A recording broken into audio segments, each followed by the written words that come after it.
जी students, आज हम discuss करेंगे सोशियो बायोलॉजी एंड पैरास्टोलॉजी के बारे में। ये हम डिस्कस कर रहे हैं बायोलॉजी की डिफरेंट ब्रांचेस के हवाले से। ठीक है, सबसे पहले हम देख लेते हैं सोशियो बायोलॉजी में हम क्या डिस्कस करने जा रहे हैं।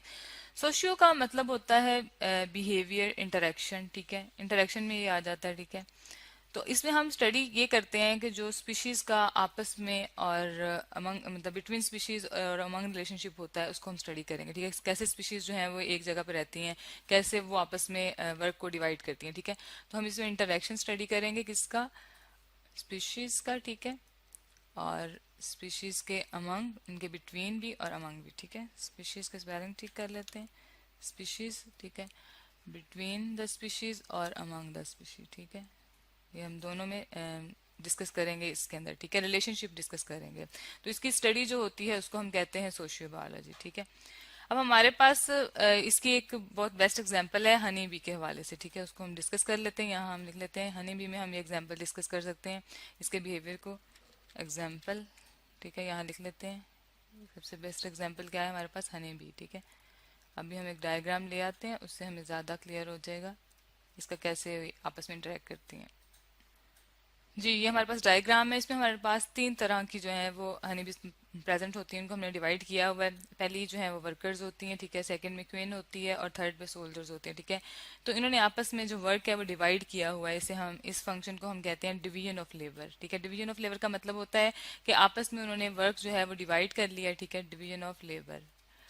फिर इससे ये होता है कि वो डिफरेंट फंक्शंस, एक ग्रुप ऑफ जो बीज हैं वो डिफरेंट फंक्शंस परफॉर्म करते हैं। जिस तरह हमारे पास वर्कर्स आ जाते हैं तो इनका काम है नेक्टर कलेक्ट करना। ठीक है, तो ये फूड कलेक्ट करेंगे। ठीक है, नेक्टर जो कि हनी की सबसे बेसिक फूड है। ठीक है, नेक्टर जो होता है वो प्लांट के अंदर जो फूलों के अंदर पाया जाता है। ठीक है, ये वहां से कलेक्ट करती हैं। ठीक है, ये इनकी फूड होती है।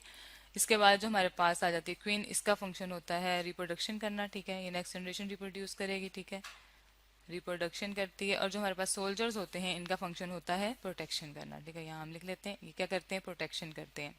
तो ये तीन टाइप की जो मतलब डिफरेंट टाइप्स की हमारे पास हनी बी में डिवीजन है, इन्होंने आपस में वर्क को डिवाइड किया हुआ है। तो इस सारे जो रिलेशनशिप का जो हम स्टडी करते हैं तो इसको हम कहते हैं सोशियो बायोलॉजी। अब हम देख लेते हैं कि पैरास्टोलॉजी क्या होती है। अब हम पैरास्टोलॉजी को देख लेते हैं। पैरास्टोलॉजी में जनरली हम ये कहते हैं कि हम पैरासाइट की स्टडी करते हैं, लेकिन अब क्वेश्चन ये राइज होता है कि पैरासाइट क्या होता है।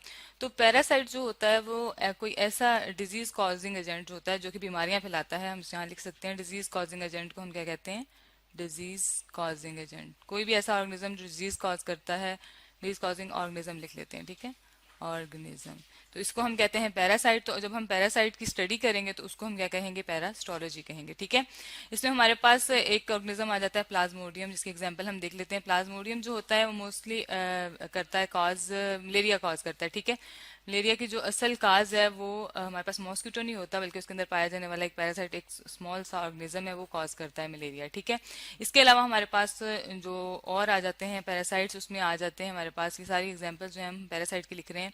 बैक्टीरिया है, ठीक है, ये स्मॉल ऑर्गेनिज्म है, ये भी बहुत सी बीमारियां कॉज करते हैं। ठीक है, ये हमें नजर नहीं आते। ठीक है, तो इनको हम आंख से नहीं देख सकते। माइक्रो ऑर्गेनिज्म है। ठीक है, माइक्रो ऑर्गेनिज्म को हम माइक्रोस्कोप से देखते हैं। ठीक है, इसके अलावा हमारे पास फंजाई जो है वो भी डिजीज कॉजिंग में आ जाती है। ठीक है, फंगस, ये भी एक ग्रुप ऑफ ऑर्गेनिज्म है। ठीक है, तो ये तमाम जो ऑर्गेनिज्म है ये बीमारियां फैलाते हैं। ठीक है, ये फूड जो है वो दूसरे ऑर्गेनिज्म से लेते हैं और उस पर डिपेंड कर रहे होते हैं। ठीक है, इससे उसको नुकसान पहुंचाते हैं, एक नेगेटिव रिलेशनशिप होता है ये।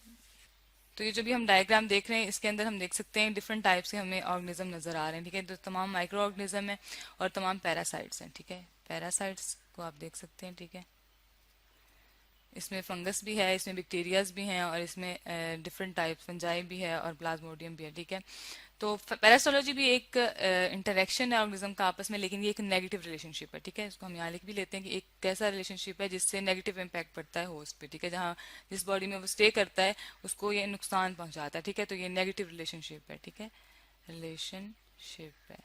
ठीक हो गया। तो आज हमने बायोलॉजी की दो इंपॉर्टेंट ब्रांचेस को डिस्कस किया। एक पैरास्टोलॉजी है और दूसरी सोशियो बायोलॉजी है। पैरास्टोलॉजी है वो नेगेटिव रिलेशनशिप है, इसमें पैरासाइट की स्टडी करते हैं जो कि डिजीज करते हैं, डिजीज कॉज करते हैं ऑर्गेनिज्म। इसके अलावा हमने देखा है सोशियो बायोलॉजी में हनी बी की एग्जांपल, जिसमें डिवीजन ऑफ लेबर है, एक पॉजिटिव बिहेवियर है, इंटरेक्शन है स्पीशीज का आपस में।